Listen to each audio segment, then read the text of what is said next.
제가 공교육 교사니까 이렇게 사교육에 몇 천만 원 쓰고 흔들려? 저게 자랑이라고 방송에 나와? 이렇게 욕도 있을 거고 악플도 있을 거지만 그 당시에 저는 너무 간절했기 때문에 오은영 박사님 만나서 정신 차리고 싶다. 이 마음 하나로 방송에 나가서 정신을 차렸어요. 진짜 오은영 박사님 만나고 제가 펑펑 울고 이제 오은영 박사님이 제 눈을 보시고 엄마 우리 반에 이해 안 가는 애가 있다? 수업 시간 계속 방해하고 나 치고 다니고 너무 나 불편해 걔 때문에. 딱 여러분이 이 말을 들으셨어요 아이에게. 그럼 여러분은 정교회장을 키우고 싶잖아요. 그럼 어떻게 하시겠어요? 요즘 엄마들은 이래요. 그래? 선생님한테 전화해볼게 이래요. 근데 여기서부터 꼬이기 시작하는 거예요. 예절 있고 인성인 애들이 없어요. 아예 없어요. 그러니까 선생님한테 아침에 와서 안녕하세요 눈 마주치고 인사하는 아이가 교실에 1명, 2명 정도 있어요. 그거에 대해서 왜 그렇게 됐을까를 제가 생각을 해봤어요. 불현듯 저의 모습이 보이는 거예요. 제 머릿속에 너무너무 충격적인 장면들이 떠오르는 거예요.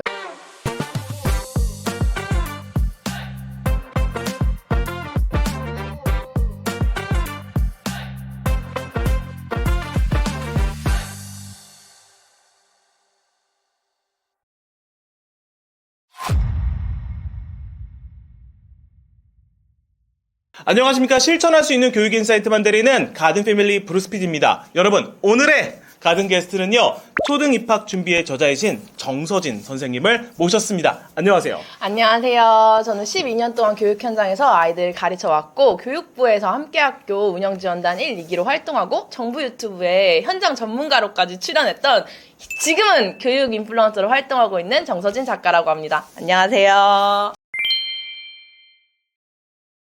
학군지, 정확히는 분당에 사시면서 몇 천만 원을 쓰실 정도로 정말 교육률이 대단하셨어요. 그리고 방송에서 국내 최고 육아 전문가라고 하실 수 있는 박사님께도 공중파에서 그렇습니다. 상담까지 받으셨는데요. 그렇습니다. 진짜 이것저것 다 안 해보신 게 없으신 것 같아요. 맞습니다. 그걸 해보고 나서 느낀 점이 있다면? 일단은 사실 이거는 제 히스토리를 좀 말씀드려도 될까요? 제가 이제 서울교대를 졸업하고 교직에 처음 나갔을 때 강동 송파교육청 소속이어서 잠실 강남 8학군지에 교사로서 딱 처음 부임을 하게 됩니다.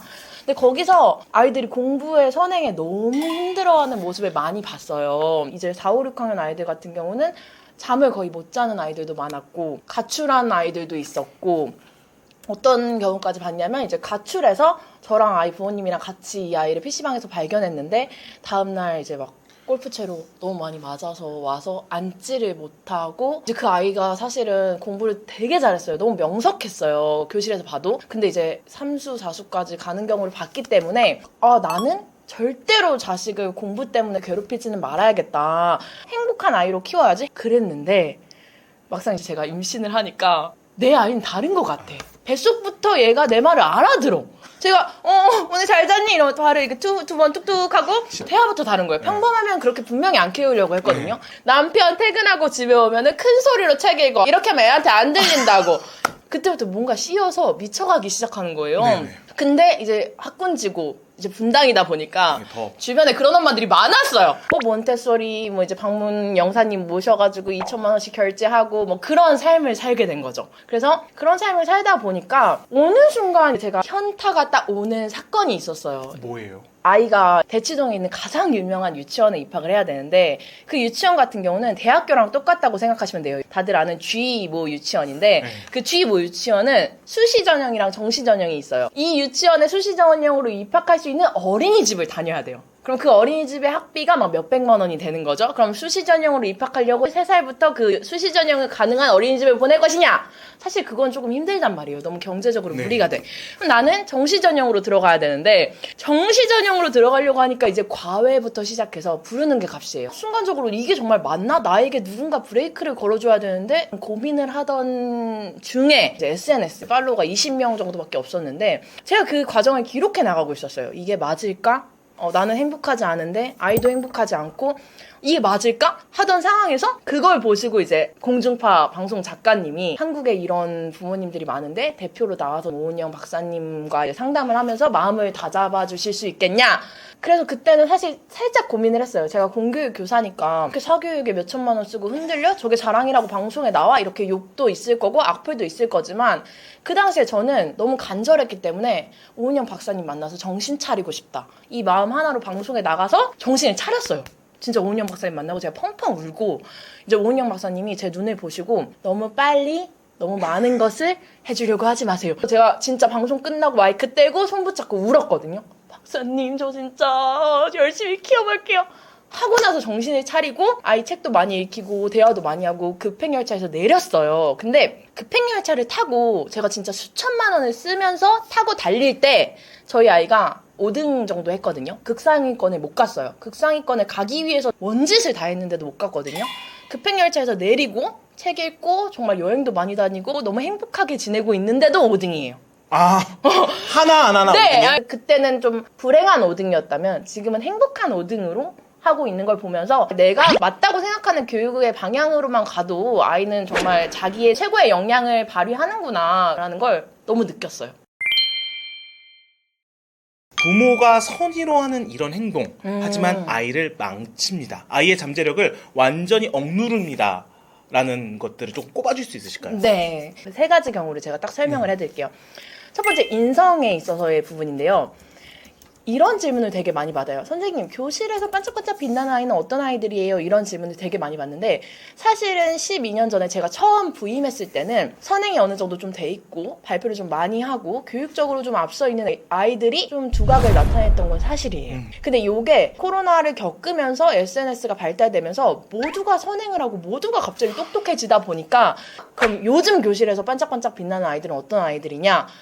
예절 있고 인성인 애들이 없어요. 아예 없어요. 그러니까 선생님한테 아침에 와서 안녕하세요 눈 마주치고 인사하는 아이가 교실에 1명, 2명 정도 있어요. 제가 1학년 담임을 실제로 작년에 할 때 26명의 아이들 중에 매일 아침 저에게 인사를 첫날부터 마지막 날까지 한 아이는 1명도 없어요. 그거에 대해서 왜 그렇게 됐을까를 제가 생각을 해봤어요. 생각을 해보다 보니까 불현듯 저의 모습이 보이는 거예요. 제 머릿속에 너무너무 충격적인 장면들이 떠오르는 거예요. 어떤 장면들이었냐면 이제 제가 저희 아이를 극성으로 키울 때 저희 아이가 대형 영어학원에 레벨 테스트를 보러 가는 길이었어요. 레테를 보러 가는 길이었어요. 그 레테에 들어가기 전에 이 미취학 아이들이 말도 안 되는 수준의 단어를 머릿속에 집어넣고 가야 돼요. 근데 저희 아이도 끝까지 안 외워지는 단어가 있는 거예요. 근데 나는 이거 5개는 꼭 좀 외워서 들어갔으면 좋겠는데 아이에게 막 빨리 외워서 엘리베이터를 탔어요. 기억해? 알았지? 안 까먹었지? 올라가는데 할아버님이 인사를 하시는 거예요. 아이고 귀엽네 엄마랑 어디가? 이렇게 인사를 하시는 거예요. 저는 그 할아버님을 보고 먼저 아이 앞에서 인사를 하기는커녕 확 짜증이 나는 거예요. 까먹을까봐. 왜 말 걸지? 아 진짜 싫다. 제 마음속에 괴물이 나온 거예요. 그래서 제가 그 할아버님이 저희 아이에게 말 거는 걸 등으로 탁 막아서면서 네네 이렇게 얘기를 하고 안 까먹었지? 5개 얘기해봐. 이렇게 얘기를 하고 내려서 아이를 들여보냈어요. 들여보내고 나서 제가 진짜 뭐 한 거지라고 생각이 들었는데 그 당시에는 그게 뭐 한 거지가 되게 짧았어요. 안 까먹었겠지? 잘하겠지? 근데 이제 제가 1학년 담임을 하면서 인사 안 하는 아이들을 보면서 저거 내가 가르친 거잖아. 내가 결국 아이 끌고 다니면서 경비 아저씨에게 인사한 적 있는가? 분리수거 하시는 분 도와드린 적 있는가? 이런 것들을 생각해봤을 때 저부터가 그런 것들을 다 커트하고 키우고 있었던 거예요. 분명 저 같은 부모님들이 많으실 거예요. 그런데 그렇게 키우다 보니 교사가 보기에는 정말 제대로 된 아이가 없고 부모가 결국 그 레테를 성공시켰을지언정 우리 아이 교육과 우리 아이 인성교육은 성공시킨 것인가 하는 부분이 이제 첫 번째 포인트입니다. 두 번째는 아이들 교육 꿀팁. 정말 요즘 교육 꿀팁이 너무 많아요. 일반 학부모님들은 뭐가 진짜 꿀팁인지 가려내시는 게 사실 어려워요. 왜냐면 가르쳐보지도 않았고 나는 정말 교육에 대해서 몰라. 그런데 이제 다 꿀팁이래. 그럼 다 해줘야 되는 건가? 되게 어렵잖아요. 일단 제가 알려드릴게요. 다 해주지 마세요. 이게 그냥 정답이에요. 웬만한 교육 꿀팁은 교육 꿀팁이 아닌 경우가 많아요.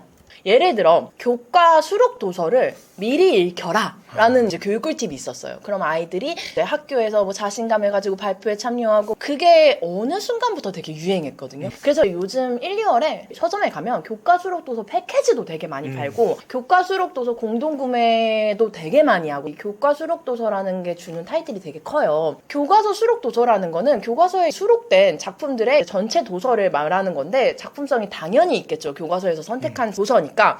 그런데 이걸 미리 읽어오는 아이들이 많다 보니까 무슨 일이 생기는지 말씀드릴게요. 제가 1학년 담임을 10년 전에 했을 때는 여기 이제 생쥐가 나와요. 이 생쥐가 다음에는 어떤 일을 할까? 이제 상상해 보세요. 이게 질문이에요. 그러면 아이들이 너무 엉뚱한데 되게 재밌는 대답을 많이 해요. 갑자기 학원 숙제를 하러 갔을 것 같아요. 고기 먹으러 갔을 것 같아요. 너무 재밌는 얘기들이 토론의 장처럼 이야기를 배우러 온 게 아니라 이 이야기를 20명이 어떻게 해석하는지를 배우러 오는 게 학교지. 되게 재밌었어요. 요즘으로 돌아올게요. 작년 저희 반 1학년 교실. 자, 이 생쥐가 다음에 이어질 일을 상상해 보세요.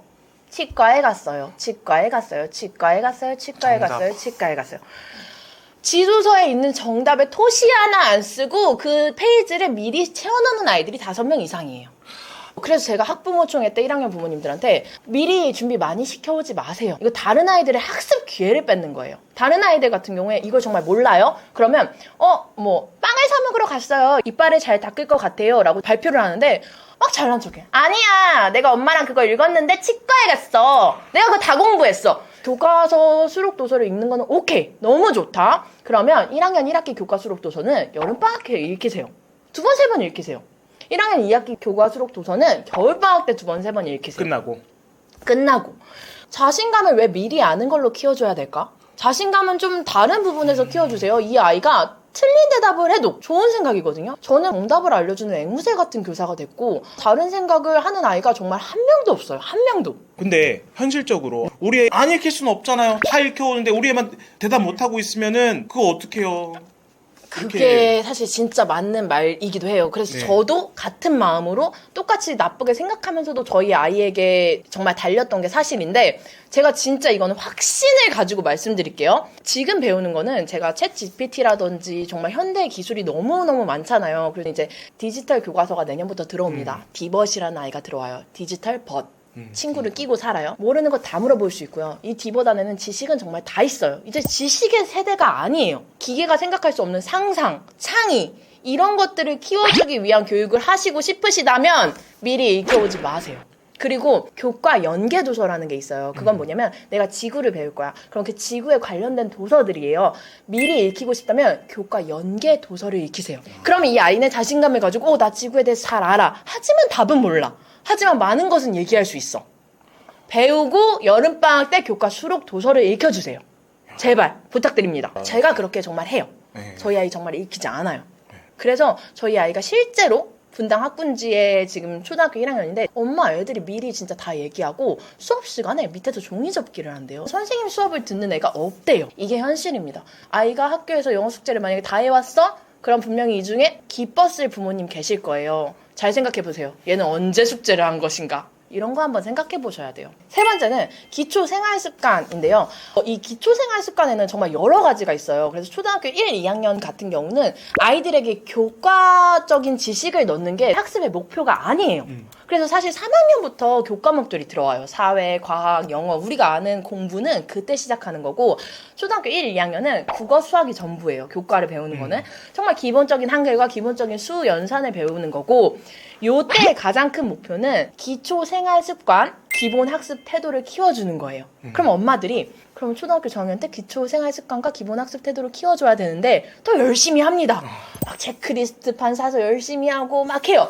근데 여기서 또 아이의 잠재력을 억누르는 행위들이 어떤 것들이 발생하냐? 찐 기초를 가르쳐 오는 사람들이 아무도 없어요. 찐 기초라 하면 뭐냐?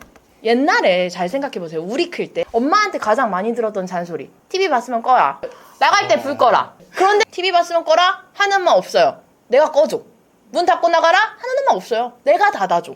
그러다 보니까 교실에서 저학년 기준으로 얘기를 드릴게요. 심부름을 시켜요. 서진이 나와봐. 이거 좀 3반에 갖다 드려. 이렇게 줍니다. 자, 그럼 옛날에는 받아요. 문 닫고 나가요. 3반 갖다 드리고 와요. 별 문제 없었어요. 자, 요즘. 자, 이거 3반 갖다 드리고 와. 아, 왜 제가요? 왜 내가요? 한 손으로 기본으로 받습니다. 선생님 쳐다보지도 않아요. 아, 엄마 심부름을 기본적으로 한 번도 안 해보고 입학하는 아이들이 태반이에요. 아동학대 자꾸 얘기하니까 심부름도 선생님도 솔직히 못 시켜요. 그럼 집에서도 심부름 안 해봐? 학교에서도 심부름 안 해봐? 심부름을 하지 못하는 아이가 돼버리는 거기 때문에 시키거든요. 온갖 원망을 다 듣습니다. 다 들으면서 문 닫고 나가는 애가 없어요.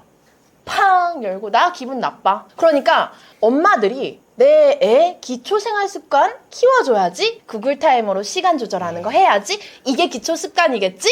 하면서 문 닫아주고 밥 먹여주고 뭐하고 교실 오면 엉망인걸. 우리 아이의 잠재력을 키워주는 기초생활습관을 당신은 제대로 키워주고 있는가? 한번 정말 생각해보세요. 잘 되라고 하는 것들이 생각해보니까 다 망치고 있었잖아요. 그래서 저는 항상 아무것도 하지 마셔라. 그럼 아이는 잠재력은 더 알아서 잘 큰다. 자, 이제 새 학기가 오고 있습니다. 맞습니다. 새 학기가 오기 전에 힘은 빼시되 무조건 이거는 챙겨 주셔야 됩니다. 측면으로 꼽아줄 수 있으실까요? 네. 똑같이 세 가지로 뽑아드릴게요. 힘은 빼시되 무조건 챙겨야 된다는 그 말씀이 너무 딱 잘 와닿는 게, 제가 이렇게 말한다고 해서 아예 하지 마세요, 유튜브 보고 노세요, 이게 아니거든요. 지금 정신 차린 내가 신경 쓰고 있는 부분들 위주로 말씀을 드릴게요. 기초생활 습관, 기본학습 태도, 그리고 마지막으로 인성적인 측면, 이렇게 세 가지로 나눠서 말씀을 드릴게요. 기초생활 습관에 있어서는 아이가 스스로 하는 연습을 아주 작은 거라도 좀 시켜주시는 게 좋아요. 제가 볼 때 지금 가장 큰 문제는 모든 걸 부모님이 좀 세팅을 시켜놓고 시작하게 하는 것들이 정말 큰 문제거든요. 그러니까 기초생활 습관의 체크리스트를 하는 것조차 부모님이 체크리스트 표를 사서 너 여기 이렇게 해서 요거 하나씩 다 하면 밀고, 요런 것들을 부모님이 먼저 틀을 다 잡아 놓으세요. 근데 그런 거 같이 이렇게 유도하고 엄마가 뭐 해주려고 하고 이렇게 하지 마시고, 제일 좋은 거는 아이랑 같이 약속을 정해서 아이가 지키게 하는 게 진짜 제일 중요해요. 아이들 같은 경우는 본인에게 이득이 되는 쪽으로만 움직여요. 그러니까 이거 해야 돼, 너가 나중에 좋아, 너가 이거 해야 돼, 이거 안 하면 엄마 힘들잖아, 이것도 전혀 동기부여가 안 돼요. 그러면 이 아이에게 좋은 거는, 이거 읽어봤을 때 진짜 좋지, 그럼 나중에 네가 우주 거길 갔을 때 책에서 읽은 내용을 바탕으로 더 재밌게 관람을 할 수가 있어. 저번에 우리 그냥 갔을 때랑 책 읽고 갔을 때 훨씬 더 재밌었지, 아는 것도 많았고. 그래서 우리는 자기 전에 책을 하나씩 읽을 건데, 너 한 권을 읽을래, 두 권을 읽을래, 아니면 10분을 읽을래, 20분을 읽을래를 같이 얘기해서 정하면 아이들이 자기가 얘기한 거는 지키려고 노력을 해요. 그럼 그거를 칭찬해 주시는 게 중요해요. 자기가 정한 목표에 네. 대해서 이뤘을 때. 맞아요.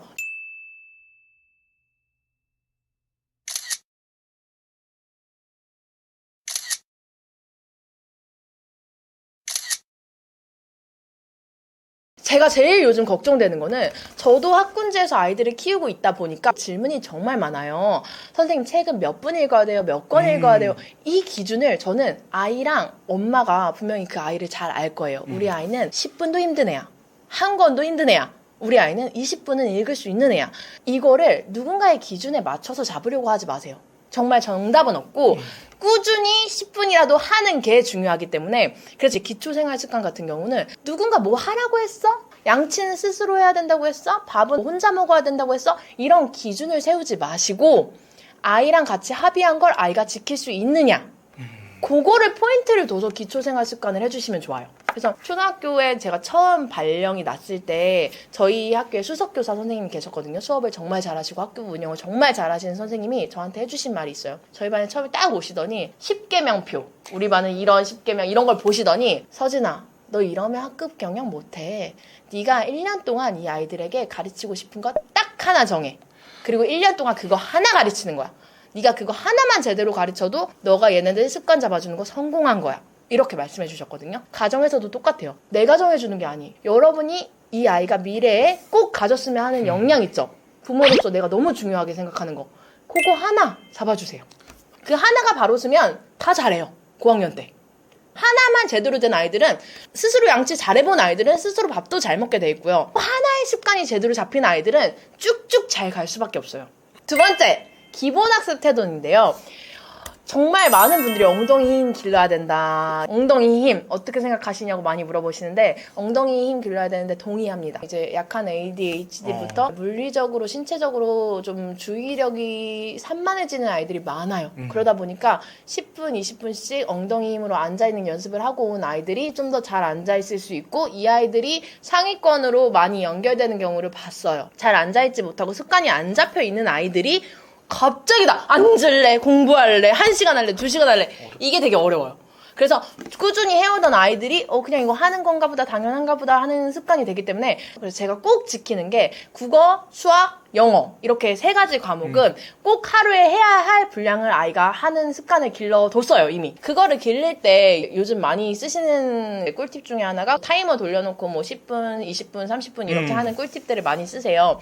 근데 저는 조금 달라요. 고등 이상으로 가면 이 공부의 양이 정말 많아지거든요. 정말 많아지는데 나 6시간 순공 채웠어 오늘 집에 가야지 하고 가면 이만큼의 양을 못해요. 그래서 고등 이상의 공부는 내가 해야 하는 양을 다 끝내야 되는 게 고등 이상의 공부예요. 제가 고등학교 3학년 때 성적을 진짜 엄청나게 급상승 시켰거든요. 내가 고등학교 3학년 3월 모의고사 평균이 5등급이었는데 수능 평균이 1등급이에요. 하나 빼고 다 1등급을 받았어요. 그래서 제가 그때 1년치의 계획을 딱 세웠어요. 이만큼 분량으로 이걸 나눴어요. 그걸 세울 때 저는 시간으로 안 세웠거든요. 근데 요즘 아이들은 엉덩이 힘 키우자 아이들 구글 타임으로 30분 영어 수학 이걸 하다 보니까 애들이 엄마 눈치 보느라 이 30분 앉아있는 훈련은 돼 있는데 30분을 앉아서 집중하는 훈련이 전혀 안 돼 있어요. 집중력이 그러니까 갈수록 흩어지는 거예요. 그래서 어떻게 하는 걸 추천드리냐면 초등학교 아이들 같은 경우는 이 시간을 채워라 이걸로는 이 아이들한테는 정말 이게 독이 돼요.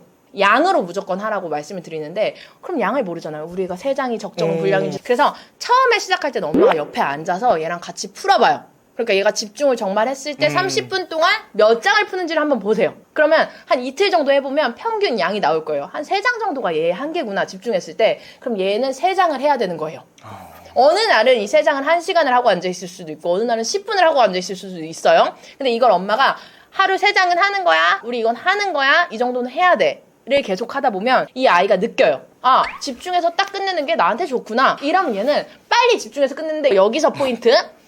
빨리 끝낸다고 늘리면 그때부터 또 악순환. 빨리 끝내고 얘가 이걸 줄여준 만큼은 인정을 해줘야 돼. 이거를 빨리 집중해서 끝내면 얘는 이만큼의 공부를 다 한 거예요. 놀아도 돼. 놀이터 나가도 돼. 마지막. 정말 인성. 이거에 대해서 할 말이 제가 앞에서 얘기한 2개를 다 안 하셔도 돼요. 다 안 하고 공부도 안 해도 돼요. 제가 초등학교에서 아이들을 12년 동안 만나오면서 가장 지금 뼈저리게 느끼고 있는 변화가 아이들이 인성의 변화예요. 한마디로 딱 정리하자면 우리 대한민국에 사는 사람들 모두가 인성에 사고가 나고 있다. 이렇게 딱 정리를 할게요. 고학년 남자아이들 같은 경우는 피 나오는 게임 같은 거 되게 많이 하잖아요. 누군가 다쳐서 피가 난다? 아무렇지 않아요. 그러니까 예를 들어서 제가 12년 전에 6학년 담임을 처음 했어요. 체육 시간에 피구하다가 누가 맞았는데 돌멩이에 긁혀서 피가 나요. 우리 반 애들이 다 왔어요. 아, 피나 피! 아, 보건실 선생님 제가 갈게요. 막 너무너무 큰 사건이었어요. 근데 요즘은 누군가 피구를 하다가 피가 났어요. 피구가 계속돼요. 공이 막 날라다녀. 애가 지금 넘어졌는데. 그러면 저는 야 지금 뭐 다쳤잖아. 막 가서 괜찮니? 담임이랑 자취네랑 둘이서 아둥바둥 하고 있는데 아무도 집중하지 않아. 선생님 우리 팀 한 명 빠졌잖아요. 억울해요. 이러고 있어요. 그러면 누가 양호실 좀 같이 가줄래? 아무도 손들지 않아요. 언제부터 어디서부터 잘못된 건지는 정말 모르겠지만 너무너무 잘못됐고 인성의 사고가 나고 있고 제가 말하는 인성이라는 건 이런 거예요. 막 나서서 내가 막 봉사하지 않아도 돼요. 선생님 요즘 애들 그렇게 나쁜데 다 퍼주면 우리 애만 손해 아니에요? 우리 애만 손해 보라는 게 아니고 따뜻한 인간으로 키우자는 거예요.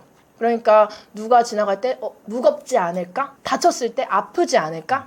이런 따뜻한 인간으로 키웠으면 좋겠고 사실 인성이라는 거의 지도가 어려운 거 아니거든요. 되게 한 끗 차이로 작은 거예요. 예를 들어서 아이들이 가위를 친구에게 줄 때 가위 빌려줘 했을 때 탁 줄 때 가위 날로 쿡 찌르려고 주는 애가 있고 이렇게 주면 친구가 기분 나빠하겠네 나한테 돌려서 안전한 방향으로 줘야지 하는 생각을 하는 친구들이 있어요. 근데 요거는 안 가르쳐주면 알기 어려운 거거든요. 그래서 실제로 가위를 빌려주다가 얘가 나 찌르려고 했어요 해서 학폭 신고가 들어갔던 적이 있어요. 그런 되게 사소한 것들 먼저 지도해주세요. 제가 첫 학교부터 정교회장단을 계속 운영해 왔거든요. 이제 송파 모 초등학교에서 학생회장단을 계속 운영해 왔는데 요 회장이 되는 아이들이 가진 특징들이 있더라고요. 다름을 인정해주면서 끌고 가는 인간적인 매력들이 있어요. 작년에 정교회장 했던 아이의 경우인데요. 얘가 가는 길엔 정말 항상 사람이 몰려요. 사람을 끄는 리더십인 거예요. 그래서 걔를 유심히 보니까 이런 식이에요. 정말 움직이기 싫어하는 아이가 있어요. 이 아이는 막 다 참여하기 싫어. 나는 이게 너무 싫고 이 학교가 싫어. 그러면 얘가 어쨌든 줄을 한번 섰거든요. 걔가 가서 그걸 칭찬해 주는 거예요. 와 야 서진아 잘했어. 여기 이렇게 잘 쓰니까 진짜 훨씬 좋다. 이러고 그걸 칭찬해 주는 거예요. 똑같은 동학년인데 담임도 캐치하기 힘들어. 걸 어떻게 캐치했지? 요즘 애들 중에 리더 애들은 얘가 잘하는 걸 찾아서 선생님 얘는 이거 잘하니까 이거 하면 돼요. 이런 걸 좀 해주더라고요. 그래서 그런 아이로 키우기 위해서는 아이에게 다름을 인정하는 걸 되게 많이 가르쳐줘요. 다름을 인정하는 책도 되게 많이 읽혀주고 모든 사람이 너와 같지 않다. 네가 만나는 1학년 교실에서 모두가 네 맘 같지 않다. 하지만 모두가 네 맘 같지 않은 이 세상에서 그래도 다 같이 어울려서 지내는 법을 한번 생각해보자 했을 때 그럼 정답이 뭐예요? 이렇게 저한테 물어보시거든요. 정답은 아이들 머리에서 더 잘 찾아가요. 그러니까 예를 들어서 엄마 우리 반에 이해 안 가는 애가 있다? 수업 시간 계속 방해하고 나 치고 다니고 너무 나 불편해 걔 때문에.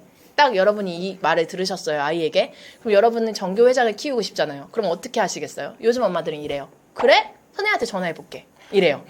근데 여기서부터 꼬이기 시작하는 거예요. 그래? 그럼 어떤 방법이 있을까? 이러면 이제 얘가 생각하기 시작해요. 얘한테 한번 편지를 써볼까? 얘한테 한번 내가 직접 얘기를 해볼까? 여러 가지 방법을 찾아봐요. 얘를 내가 변화시키기 위해서. 1학년이지만 얘가 이렇게 변화시키는 과정을 통해서 리더가 돼가는 과정인 거예요. 거기에 요즘 엄마들은 너무 빨리 개입해요. 요즘 엄마들은 아이의 고민을 들어요. 아이의 교우관계 고민, 학교폭력 고민, 성적 고민 다 고민을 들어요. 바로 나와요. 그래? 선생님한테 확인해볼게. 그래? 엄마가 누구 엄마한테 물어볼게. 왜 그걸 다 엄마가 하려고 하는 거예요? 애들은 엄마의 해결을 바라고 얘기한 게 아니에요. 엄마는 그냥 거기서 그래? 어떻게 하면 좋을까? 그럼 아이들이 술술 나와요. 이 방법은 어떨까? 그 방법은 어떨까? 그럼 엄마는 편지를 쓰는 건 어떨까 했을 때 편지지를 살 500원을 주시면 되시는 거예요. 전화해보는 게 아니라.